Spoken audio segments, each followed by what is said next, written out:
scrap that part. So in this video, I want to talk about random chance in Illuvium. I'm going to answer the questions. Does RNG exist in Illuvium? Is the Illuvium auto battler skill-based? Will the best player always win? Will it be entertaining from a viewer standpoint? I want to start out by showing you a clip from Andrew Tate speaking with Anthony Pompliano. Then I want to take a look at an article from Red Bull about RNG and esports. And along the way, I'll break down how this fits into Illuvium. But I took chess very seriously. Chess was 6 hours a day of my life, and I wanted another sport. I won't say luck again because we've had that conversation, but I want another sport where a teammate couldn't save me or that there was no probable chance that my opponent would have an unfair advantage like poker.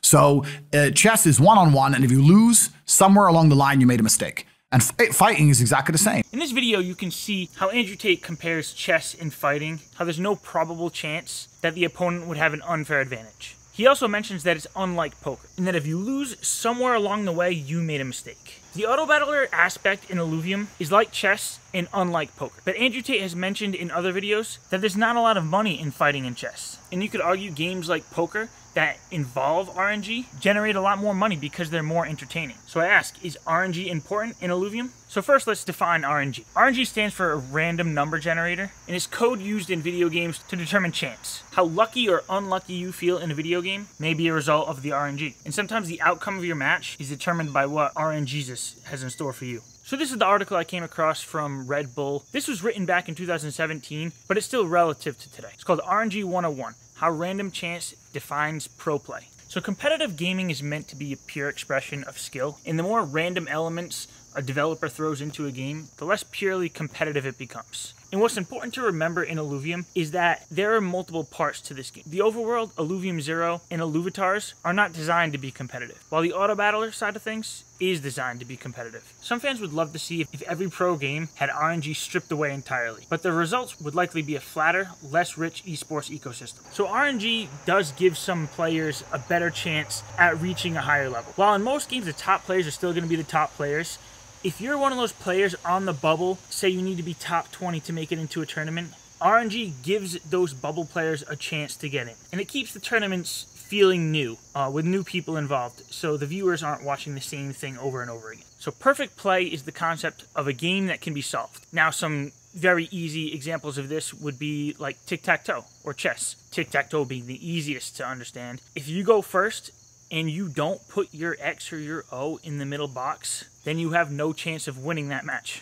And you don't want there to be a mandatory set of moves that a player must do to succeed as a skill. So again, like chess, there are moves that a lot of pros will do to start a game, and the other pros know how to counteract those moves. There's really not a whole lot of variety involved. So when it comes to Illuvium, you don't want to feel like you need a Ramfire in the game matched up with some other rogue Illuvials or Magma or Inferno Illuvials. You want the possibilities to be endless and not feel like you need those certain Illuvials to compete. If a competitive game plays out the same way every time, it's boring, and games need to be unpredictable. So there are a lot of factors to take into consideration with Illuvium, and all those factors will keep the match feeling unpredictable. We're going to have over 170 Illuvials, different classes and affinities that all give you different synergies. And even though there is no RNG in the auto battler, from a viewer standpoint and even a player standpoint, it'll be hard to determine the winner even after you can see what the board looks like for both players. What you don't want is to see that you are giving more damage than your opponent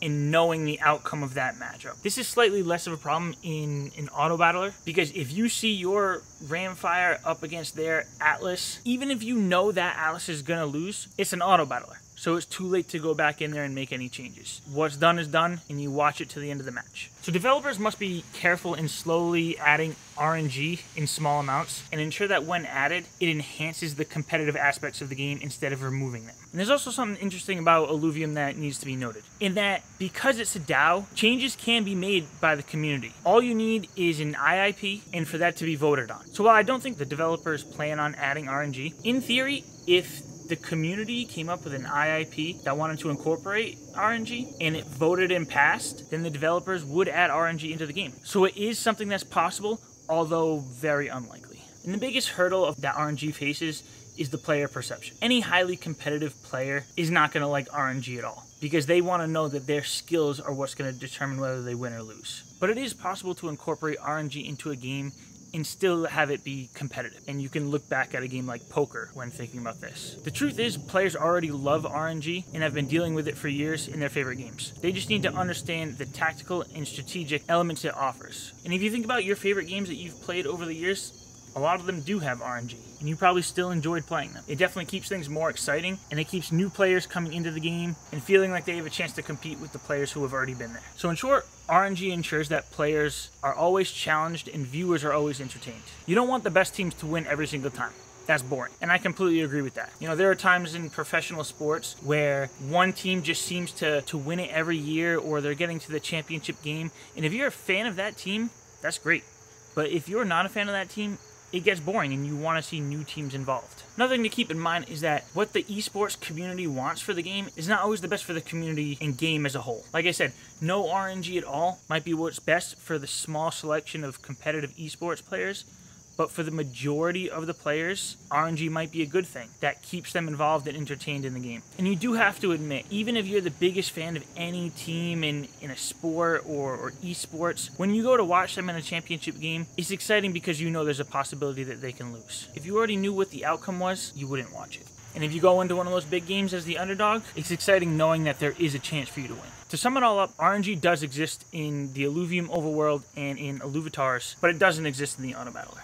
If the players have the money to go out and buy the best Illuvials, then they do have the best chance of winning in a competitive match. But just like boxing or football, the best players are always going to win if they come in playing at the top of their game. Illuvium esports will be entertaining because the margin of error is so small when it comes to synergies, different types of Illuvials, classes, and board placement. From the viewers down to the players themselves, it'll be very difficult to figure out who's going to win a match until it's over. That's all I have for this video, so I appreciate it if you stayed to the end of this. Like, subscribe if you're not already, comment down below, and I'll see you in the next one.